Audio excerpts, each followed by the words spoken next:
Unit 3 हम लोग पढ़ रहे हैं अदर एसेंशियल एलिमेंट, और उसमें लास्ट क्लास में हमने क्या किया था?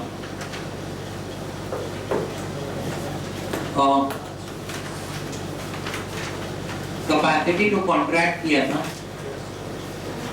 और फिर उसमें हमने एक स्पेशल टॉपिक किया था, क्या? माइनर के बारे में। चलो अगला टॉपिक है अब कंसेंट। कंसेंट ध्यान देना, सेक्शन 13 में इसका डेफिनेशन दिया है, पेज नंबर 27। अगला topic, define consent according to section 13। तो लिख रहे हैं, 2 or more persons are said to consent when they agree upon the same thing in the same sense। दो लोग आपस में बात कर रहे हैं और सेम थिंग और सेम सेंस में, मतलब दोनों, जो पहला बोल रहा है दूसरा भी वही अगर समझ रहा है तब माना जाएगा कि कंसेंट। अगर पहला बोल रहा है कुछ और दूसरा उसको समझ रहा है कुछ और, तो वैसे केस में इसको कंसेंट नहीं माना जाएगा। Parties are said to have consented when they not only agreed upon the same thing but also agreed upon that thing in the same sense। Same thing पर सेम सेंस से समझना होगा, तब जाकर के उसको कंसेंसस मानेंगे। Same thing must be understood as the whole content of the agreement। Consequently, when parties to a contract make some fundamental error as to the nature of transaction or as to the person dealt with or as to the subject matter of the agreement, मतलब बोल रहा है कि अगर parties to contract कुछ fundamental error करें, जैसे कि नेचर ऑफ ट्रांजैक्शन के बारे में उनको डाउट हो रहा है, जैसे बात हो रही थी ऑयल की, तो वैसे केस में पहला पार्टी समझ रहा है कि एडिबल ऑयल और दूसरा पार्टी समझ रहा है उसको किसी और तरह का ऑयल, तो इसका मतलब कि यहाँ कंसेंट नहीं मिला, ये माना जाएगा। या फिर as to the person dealt with, हम बात कर रहे हैं मिस्टर राम के बारे में और पार्टी 1 समझ रहा है मिस्टर राम कोई और पार्टी 2 समझ रहा है मिस्टर राम कोई और, तो माना जाएगा कंसेंट नहीं मिला। और as to the error as to the nature of any transaction or as subject matter of an agreement may prevent the formation of any contract on the ground of absence of consent। तो यहाँ पर जो भी contract formation होगा भी तो वो valid नहीं होगा, क्योंकि माना जाएगा कंसेंट का अभाव है, कंसेंट नहीं मिला, ये माना जाएगा। In the case of fundamental error, there is really no consent, whereas in case of mistake, there is no real consent। तो देखो क्या बोल रहा है कि अगर fundamental error है, there is really no consent, और mistake है तो भी no real consent, कोई real consent नहीं है, ऐसा माना जाएगा। As has been said already, one of the essential elements of a contract is consent, and there cannot be consent contract without consent। तो अगर consent नहीं तो कॉन्ट्रैक्ट नहीं, no consent no contract. Consent में भी फ्री और not free. अब सवाल है, देखो एक मैंने क्या भी लाइन बोला, नो कंसेंट नो कॉन्ट्रैक्ट। अब क्या है इसमें प्रॉब्लम, कंसेंट फ्री भी हो सकता है और नॉट फ्री भी हो सकता है। अगर फ्री होगा देन कॉन्ट्रैक्ट इज वैलिड, और अगर नॉट फ्री है तो उसमें 5 मामले हैं, जिनमें से एक मामला है मिस्टेक, तो कॉन्ट्रैक्ट शुरू से वॉइड माना जाएगा। गलती से कॉन्ट्रैक्ट हो गया, गलती से बाई मिस्टेक, तो वैसे केस में कॉन्ट्रैक्ट शुरू से क्या मान लेंगे, वॉइड। लेकिन बाकी 4 जो केस हैं जिसमें कंसेंट को फ्री नहीं माना जाता, उसमें कॉन्ट्रैक्ट होगा वॉइडेबल, और वो 4 केसेस हैं कोएर्सन,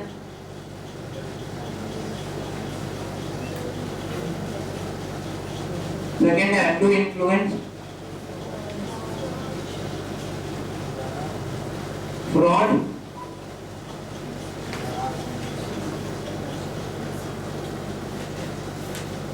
और मिस रिप्रेजेंटेशन, गलत तरीके से प्रेजेंट करना, मिस रिप्रेजेंटेशन। तो ये जो 4 मामले हैं, अगर ये मौजूद हैं तो माना जाएगा फ्री कंसेंट नहीं है। मैं रिपीट कर रहा हूं, सबसे पहले कंसेंट का क्या मतलब बताया गया था। कंसेंट का मतलब था कि दोनों पार्टी सेम थिंग पर सेम सेंस में सहमत है। सेम थिंग सेम सेंस, मतलब फर्स्ट पार्टी जो कहना चाह रहा है दूसरा पार्टी भी वही समझ रहा है, तब उसे सही कंसेंट माना जाएगा, फ्री कंसेंट माना जाएगा, और तब वो कॉन्ट्रैक्ट क्या होगा, वैलिड होगा। यानी कहने का मतलब है दोनों पार्टी पहले सारी बातों को जांच ले, परख ले, समझ ले, तब कॉन्ट्रैक्ट करे। अंधेरे में कॉन्ट्रैक्ट ना करे कि कोई कहे कुछ रहा है, सामने वाला समझ कुछ और रहा है, ये नहीं चलेगा। अगर मेरे पास 5 कार हैं, कितनी कार है, और मैं कहता हूं मैं 1 ऑफ द 5 कार, मैं 5 में से अपनी एक कार तुम्हें देने का कॉन्ट्रैक्ट करना चाहता हूं, 5 लाख में बेचना है, क्या तुम खरीदोगे? तो सामने वाला जब तक समझेगा नहीं कौन सी कार और हाँ बोलेगा तो ये फ्री कंसेंट है क्या? नहीं है। मतलब यहाँ पर ये समझना होगा कि मैं किस कार के बारे में बात कर रहा हूँ। तो मैंने कहा कि I want to sell one of my car to you for ₹5 lakh and that is Maruti 1, मैंने ऐसा बोला आगे, and that is Maruti 1। तो इसका मतलब अगर पांचों कार अलग अलग ब्रांड की है और उसमें से एक मारुति है, तब तो एकदम क्लियर हो गया मामला, पांचों मारुति की है।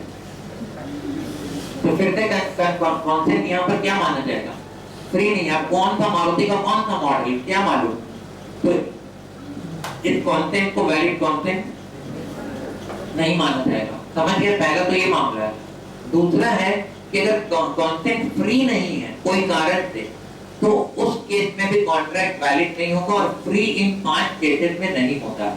अब इसे हमें डिटेल में पढ़ना है, और सबसे पहले है कोएर्सन, और ये है सेक्शन 14, सेक्शन 13 के बाद सेक्शन 14 अंडर इन्फ्लुएंस, नहीं कोएर्सन सेक्शन 15 है, और डेफिनेशन ऑफ फ्री कंसेंट है सेक्शन 14, अंडर इन्फ्लुएंस है सेक्शन 16, फ्रॉड है सेक्शन 17, मिसरिप्रेजेंटेशन है सेक्शन 18, और मिस्टेक है सेक्शन 20, 21 है, 3 सेक्शन बना हुआ उसके लिए। तो चलो देखो, अब हमें डिटेल में ये पढ़ना है।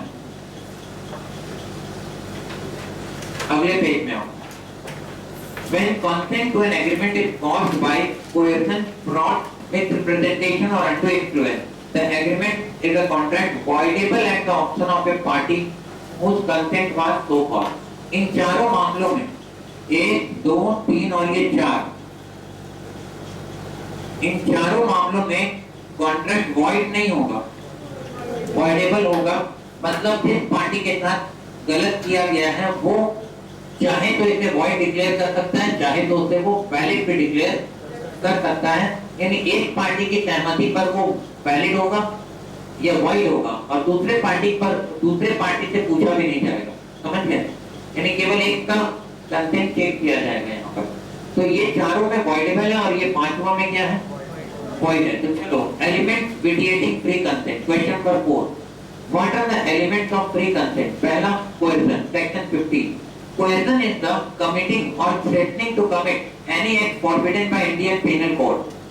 मतलब coercion एक ऐसा एक्टिविटी है जिसको हम बोलेंगे या तो कमिटिंग या थ्रेटनिंग टू कमिट, मतलब किसी को डराना, धमकाना, या किसी को इस लैंग्वेज में बात करना, मतलब डायरेक्टली धमका नहीं रहे हैं लेकिन उसका लैंग्वेज इस तरह का यूज कर रहे हैं कि उसको समझ में आ रहा है कि अगर मैंने इसकी बात नहीं मानी तो इसके कॉन्सिक्वेंसेस जो है वो सीरियस होंगे। ठीक है ना? Any act forbidden by Indian penal code, कोई भी काम जो इंडियन पीनल कोड करने से मना करता है। जैसे सपोज किसी को मारना पीटना अलाउड है क्या? नहीं। अगर हस्बैंड भी अपनी वाइफ को पीटता है घर में, एक एग्जांपल, तो वैसे केस में ये अलाउड नहीं है। इंडियन पीनल कोड में पनिशमेंट है, जेल होगी उसको सीधा, कोई भी मैटर हो। आप किसी पर हाथ नहीं उठा सकते। क्लियर हो रहा है? तो या फिर किसी को चाकू मार देना, डराना, धमकाना, मारने की धमकी देना, गोली मार देना, सड़क पर पीटना, बोलो, ये सब इंडियन पीनल कोड अलाउ नहीं करता है। आपको एक और बात बताता हूँ, जो मूवीज में इतना दिखाता है ना, सिंघम, जिसमें हीरो विलेन को क्या करता है, रोड में सबके सामने को पीटता है, ये अलाउड नहीं है, ये इलीगल है। इंडियन पीनल कोड अलाउ नहीं करता। पुलिस का काम ये नहीं है।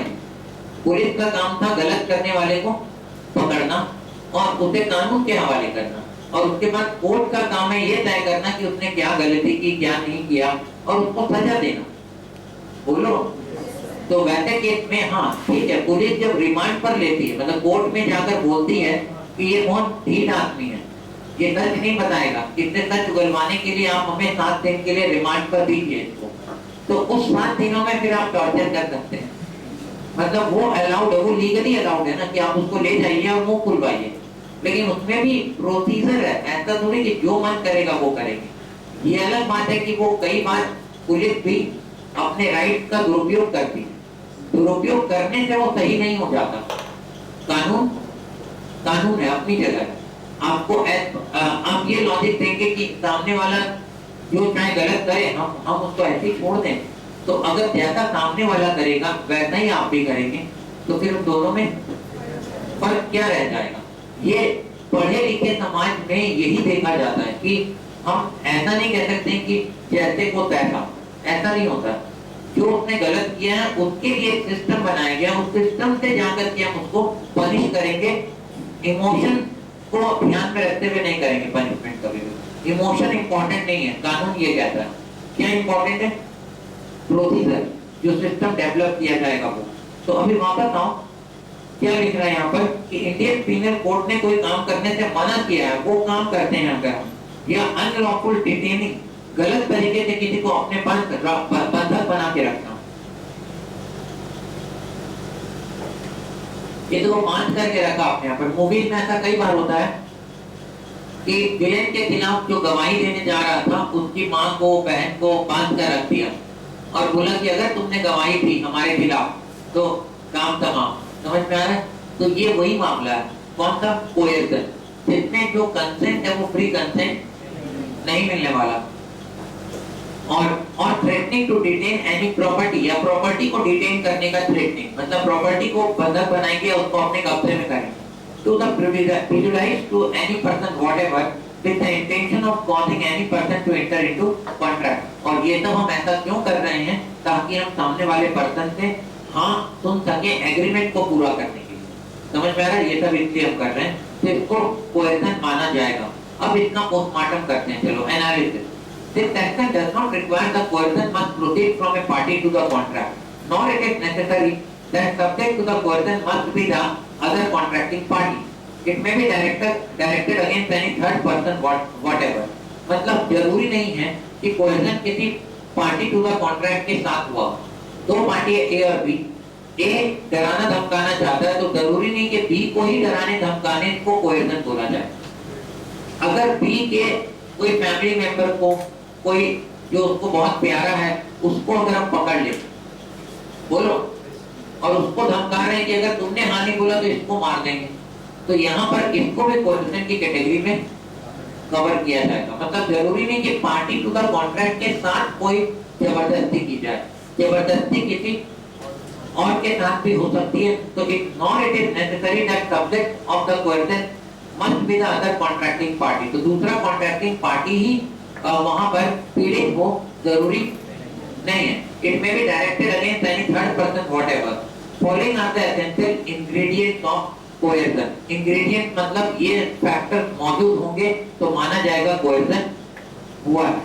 पहला, कमिटिंग और threatening to commit any act forbidden by Indian penal code. कोई भी ऐसा एक्टिविटी करना या करने की धमकी देना। सुनो, आखिरी बार समझा रहा हूं, कितनी बार समझा रहा हूं? आखिरी बार। होमवर्क करके आना, नहीं तो गोली मार दूंगा। तो अगर मैंने ये बात मजाक में कही है तो आप हंसेंगे, लेकिन यही बात अगर आपके किसी फैमिली मेंबर को कोई गैंगस्टर आकर बोलेगा कि 10 लाख रुपए पहुंचाना, नहीं तो दुकान तो रोज आते जाते हो और किसी दिन दुकान की बजाय ऊपर पहुंच जाओगे, और जो धमकाया वो किसने धमकाया? किसी गैंगस्टर ने, तब हंसी नहीं आएगी। समझ में? ऐसा बिल्कुल होता है, ऐसा बिल्कुल होता है। आपको पता है कोर्ट के अंदर से पूरा गैंगस्टर का साम्राज्य चलता है। कोर्ट नहीं करी, जेल के अंदर से जो लोग सजा याफ्ता मुजरिम होते हैं ना, वो अपना एक पूरा सिस्टम डेवलप करते हैं जेल के अंदर। अब ध्यान से सुनना क्या होता है, बता रहा हूँ प्रैक्टिकली। जेल में हर दिन नया कैदी आता है, पुराना रिलीज होता है, ये चलता रहता है सिलसिला। जो नए कैदी आते हैं उनका जज कुंडली निकाला जाता है, अंदर से बैठ के बाहर से निकालते हैं। मतलब अंदर से फोन मारते हैं कि कोई आया है, कुंडली पता करो, मतलब इसका बैकग्राउंड पता करो। और बैकग्राउंड में पता चलता है कि ये बहुत पैसे वाला है, तो बहुत अच्छा, उसके बाद उसको हम वहां पर एक्सटॉर्शन करेंगे, बोलेंगे पैसा दो नहीं तो जेल के अंदर ही जान से मार देंगे, जीने नहीं देंगे। और सच में वो ऐसा करते हैं, मतलब मारते पीटते हैं, बहुत कुछ करते हैं। अब आते हैं, जन्म कुंडली निकाला, पता चला कि उसके पास पैसा बहुत ज्यादा नहीं है, मतलब पैसा देने की स्थिति में नहीं है, वो ऑलरेडी मतलब कोई काम का नहीं है। तब क्या करते हैं, उसको बोलते हैं तुम हमारे गैंग में शामिल हो जाओ, और नहीं तो तुमको जान से मार देंगे। समझ में आ रहा है? तुम किसके लिए काम करो? मेरे लिए, जिंदा रहना है तो वैसे केस में वो वहां पर साथ में गैंग में शामिल होगा और वो फिर वही काम करेगा जो वो करता है, मतलब सपोर्ट करेगा। अब उसमें से क्या होगा, जब जन्म कुंडली निकालते हैं हम समझ लो किसी गैंगस्टर किसी पर्सन का, और वो पैसे वाला है, तो उसको बोलते हैं तुम एक्सटॉर्शन का पैसा दो। कहां से देगा? तो जेल के अंदर। तो जेल के अंदर से उसको बोलते हैं चलो फोन करो अपने रिश्तेदार को, अपने रिलेटिव को, और बोलो पैसा ला कर देंगे। वीकली, मंथली ये चलता रहता है। उनका कलेक्शन आता है, और उस कलेक्शन में जेल के सुपरिटेंडेंट को भी हिस्सा मिलता है, यानी सब शामिल रहते हैं। उसके बाद वो क्या करते हैं, बाहर की दुनिया से कांटेक्ट करते हैं, अंदर बैठते हैं, और जो लोग यहाँ से बाहर निकलते हैं, जो उनके गैंग के लोग होते हैं, वो बाहर में वही काम करते हैं जो अंदर में चल रहा था। तो वैसे केस में वो बाहर जाकर के बोलते हैं कि ये फोन, कि भाई किसका फोन है? तो पता चला कोई पंकज सिंह का फोन है। कहाँ है भाई? वो तो जेल में बंद है, लेकिन वो इतना नामी है जेल में बंद होने के बावजूद कि सामने वाला दुकानदार उससे डरता है, और उसको बोला जाता है कि 10,000 दो अभी, नहीं तो तुम गए काम से। और धमका कौन रहा है? कोई और, नाम ले रहा है किसी और का, और थ्रेटनिंग करके पैसे क्या किए जा रहे हैं? वसूल किए जा रहे हैं। तो जेल के अंदर आपको सिम कार्ड से लेकर के सब कुछ मिलेगा जो उन्हें चाहिए, और उनके ऐशो आराम की सारी चीजें वहां पर अवेलेबल हो जाती है। तो इस तरह से ये धंधा बहुत तेजी से चलता है, मतलब जो लोग बाहर रहते हैं वो भी गैंगस्टर रहते हैं, और अंदर रह करके भी वो ये काम आसानी से कर पाते हैं, क्योंकि सिस्टम उनकी मदद करता है, सिस्टम हेल्प करता है। तो ये कोहेजन में आता है, डराना धमकाना, और ये सब इंडियन पेनल कोड के द्वारा फॉरबिडन है, मना किया गया कि ये नहीं करना। और the unlawful detaining or threatening to detain any property to the prejudice to any person of any person whatever, किसी पर्सन को डिटेन करना मतलब जबरदस्ती बंधक बनाकर रखना, या उसकी प्रॉपर्टी को बंधक बनाकर रखना, दोनों ही अलाउड नहीं है। और with the intention of causing any person to enter into an agreement, और ये जो किया जा रहा है, क्यों किया जा रहा है? ताकि हम उस पर्सन के साथ एक एग्रीमेंट कर सकें। It is to be noted. अच्छा, कैसे एग्रीमेंट कर सके मैं बता रहा हूँ। किसी पर्सन को बोला जाता है कि तुम्हारी ये जो प्रॉपर्टी है ना, ये प्रॉपर्टी तुम मुझे बेच दो। कीमत कितना? मार्केट वैल्यू है 2 करोड़, कितने में बेच दो? 80 लाख में। सामने वाला बेचना चाहेगा? नहीं। लेकिन अगर खरीदार जो है वो पूरे एरिया का डॉन है, तो वैसे कि इसमें वो बोलेगा कि अभी जितना दे रहे हैं, बोलो वो बहुत है तुम्हारे लिए, वरना उतना भी तुम एंजॉय करने के लिए दुनिया में रहोगे नहीं। तो जबरदस्ती वो। अच्छा, और एक बात है, ज्यादातर डिस्प्यूटेड प्रॉपर्टी को गैंगस्टर खरीदते हैं। इसमें क्या चल रहा है? डिस्प्यूट, दो लोग क्या हो रहा है? लड़ रहे हैं ओनरशिप को लेकर के, टाइटल के क्लेम को लेकर के। तो गैंगस्टर की एंट्री होती है बीच में, बोलते तुम लोग दोनों का नहीं है, ये किसका है? मेरा है, जितना दे रहे हैं दोनों ले लो, वरना लेने के काबिल रहोगे नहीं। और वो डिस्प्यूटेड प्रॉपर्टी को कम दाम में क्या करते हैं? कब्जा कर लेते हैं। तो ये ऐसा बहुत प्रैक्टिकली होता है, रियल लाइफ में ऐसा होता है। तो अब आगे दोनों क्या है? तो इंटेंशन क्या है? To enter into any contract with any person. It is to be noted that it is immaterial rather than Indian Penal Code is or is not in force at the place where the coercion is employed।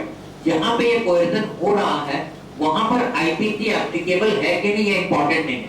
Indian penal code हो सकता है उस जगह पर applicable ही ना हो। अब example देता हूं मैं आपको। मान लो एक बहुत बड़ा बिजनेसमैन है और उसका एक बेटा भी यूएस में पढ़ रहा है। कहाँ पढ़ रहा है? और गैंगस्टर धमकी दे रहा है उसको कि तुम्हारा जो बेटा अभी यूएस में है ना, उसको वहीं उड़ा देंगे, तो पैसे दो यहाँ पर। अब सोचिए कि जहाँ धमकी दिया गया जहाँ पर, वहां पर तो इंडियन पेनल कोड एप्लीकेबल भी नहीं होता है, वहां तो यूएस का कानून चलेगा। तो वैसे सिचुएशन में भी इसे कोएर्सन माना जाएगा।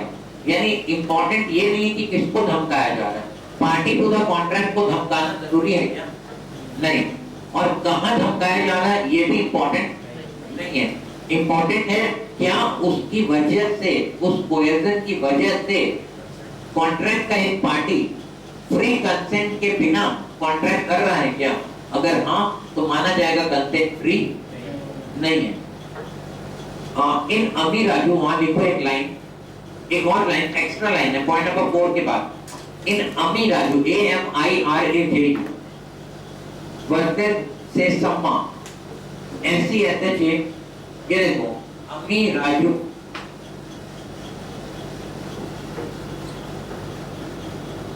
वर्सेस से सम्मा SCSHAMMA, comma Madras High Court held that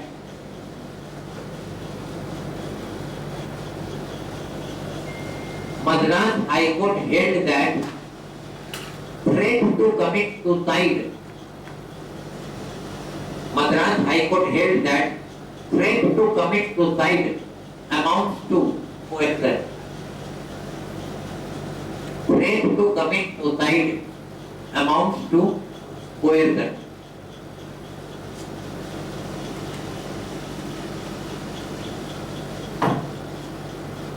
अब सुनो, इसमें एक नया पॉइंट ऐड हो गया। पॉइंट नंबर 4 तक पढ़े थे ना, ये 5वां पॉइंट एक तरह से बन गया। सुनो, यहाँ किसी और को जान से मारने की धमकी नहीं दे रहे हैं, यहाँ धमका रहे हैं कि अगर तुमने नहीं माना तो मैं अपने आप को ऊपर भेज दूंगा, मतलब सुसाइड कर लूंगा। सामने वाला डर जाता है और डर करके एग्रीमेंट कर लेता है, इसको भी कोएर्सन माना जाएगा। कोर्ट ने कहा, हाई कोर्ट ने कहा, मद्रास हाई कोर्ट ने। तो इसके बारे में एक एग्जांपल नीचे दिया है, जरा देखो। क्वेश्चन 6 में नीचे एक एग्जांपल है, where husband obtained a release deed from his wife, मतलब वाइफ को बोला कि तुम मुझे माफ करो, छोड़ दो। मतलब हस्बैंड ने वाइफ को बोला तुम मुझे रिलीज करो, आजादी दे दो, from his wife and son under a threat of committing suicide। और पता उसने क्या किया, एक आध बार ऐसा ट्राई भी किया, मतलब जहर खा लिया और ऐसा खाया कि वाइफ को पता चल जाए कि खा लिया है, तो उसको बचा लिया गया। और फिर दोबारा बोल रहा है कुछ दिन के बाद कि देखो तुम मुझे रिलीज करो, नहीं तो मैं सच में मर जाऊंगा, सुसाइड कर लूंगा। तो ध्यान देना अभी यहाँ पर the transaction was set aside on the ground of coercion, comma suicide being forbidden by the Indian penal code, मना किया गया ये भी, सुसाइड भी लीगली अलाउड नहीं है। The threat of suicide amount to coercion with section within section 15, ये वही केस लॉ है जो एग्जांपल लिखा है, ये अमी राजू वर्सेस सेसम्मा का केस लॉ है जिसका एग्जांपल है। तो अगर आप किसी और को डरा धमका रहे हैं वो भी चलेगा, वो भी कोएर्सन है। और किसी और को ये बोल रहे हैं कि तुमने अगर ये नहीं किया तो मैं सुसाइड कर लूंगा, इसे भी कोएर्सन माना जाएगा, क्योंकि ये भी धमकी है ना एक तरह का। बोलो,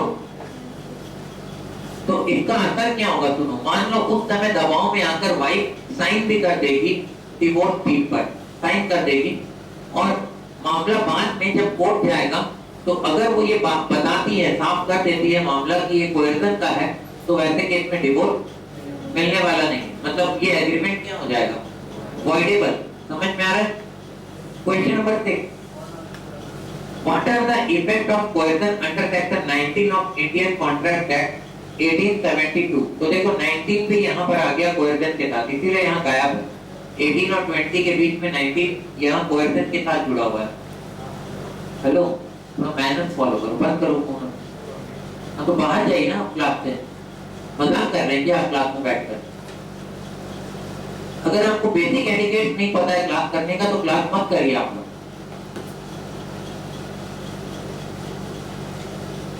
यह मजाक नहीं चल रहा है। आप लोगों का सीए फाउंडेशन का एग्जाम है और मैं बार बार कह रहा हूँ रिजल्ट पहले तो लिख लीजिए फेल, और जब आप बहुत ज्यादा एफर्ट डालेंगे तब वो पास में कन्वर्ट होगा। बाय डिफॉल्ट क्या होगा, फेल। नोट कर लीजिए मेरी बात को। देखिए, what are the effect of coercion under section 19 of Indian contract act 1872।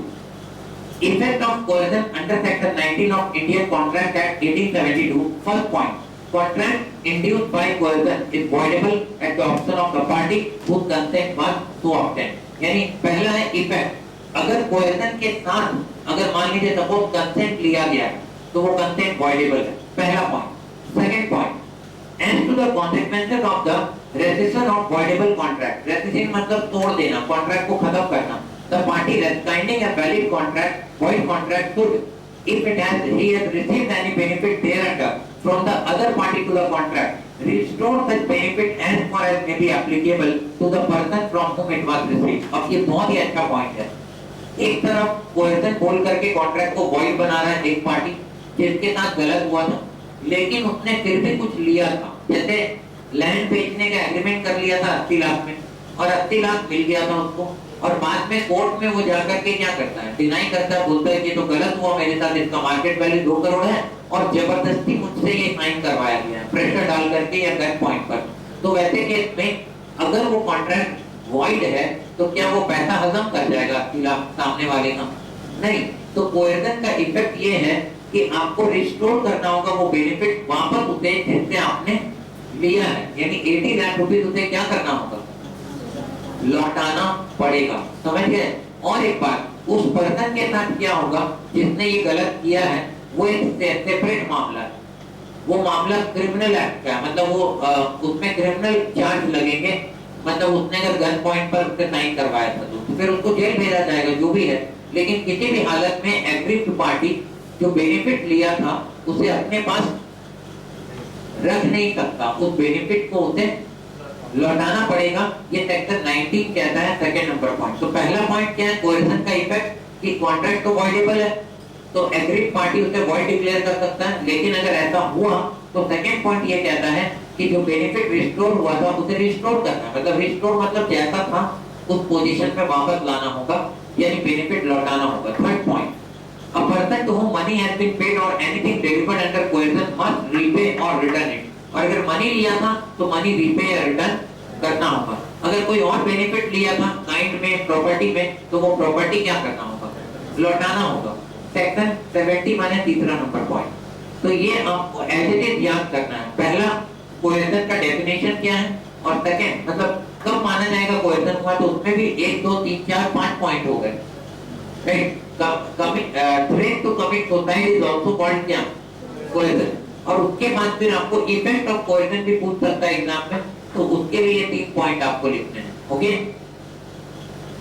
अगला पॉइंट, डिफाइन अनड्यू इन्फ्लुएंस। ये देखो सेकंड पार्ट है अनड्यू इन्फ्लुएंस। इसमें और कोहेजन में क्या फर्क है? अनड्यू इन्फ्लुएंस, इन्फ्लुएंस करना मतलब आप समझते हैं, हाँ, किसी को अपने बहकावे में लाना, किसी के साथ जबरदस्ती नहीं करना, मतलब फिजिकल टॉर्चर नहीं करना है किसी को, मेंटली टॉर्चर करना, मेंटली उसको क्या करना है, टॉर्चर कर रहे हैं। एक तरह से हम एक पोजीशन में हैं कि हम उस पर इतना दबाव बना सके कि तुम्हें ये काम करना पड़ेगा, इसको थोड़ा समझना होगा। देखो कोहेजन हम किसके साथ कर सकते हैं, किसी के भी साथ, उसके लिए कोई रिलेशनशिप होना जरूरी नहीं है। अननोन आदमी के साथ भी कोहेजन पॉसिबल है, लेकिन अनड्यू इन्फ्लुएंस अननोन आदमी के साथ पॉसिबल बोलो नहीं है। अगर घर में मान लो फादर अपने सन को बोलते हैं कि बेटा जाओ 1 गिलास पानी लेकर आओ, तो वैसे सिचुएशन में इट इज अ रिक्वेस्ट और it is an order, order है ये। क्यों? क्योंकि फादर इस पोजीशन में है कि वो उस पर्सन को क्या कर सकते हैं, ऑर्डर कर सकते हैं। समझ में आ रहा है? तो अनड्यू इन्फ्लुएंस केवल उन्हीं लोगों के बीच में हो सकता है जिनके बीच में कोई ऑलरेडी जान पहचान हो, रिलेशनशिप हो, किसी कारण से वो एक दूसरे को ऑलरेडी जानते हो। अननोन लोगों पर आप अनड्यू इन्फ्लुएंस कैसे करोगे, पॉसिबल है क्या? नहीं। तो देखो क्या है undue influence. According to section 16 of Indian contract act 1872, a contract is said to be induced by undue influence where the relations subsisting between the parties are such that one of the parties is in a position to dominate the will of the other।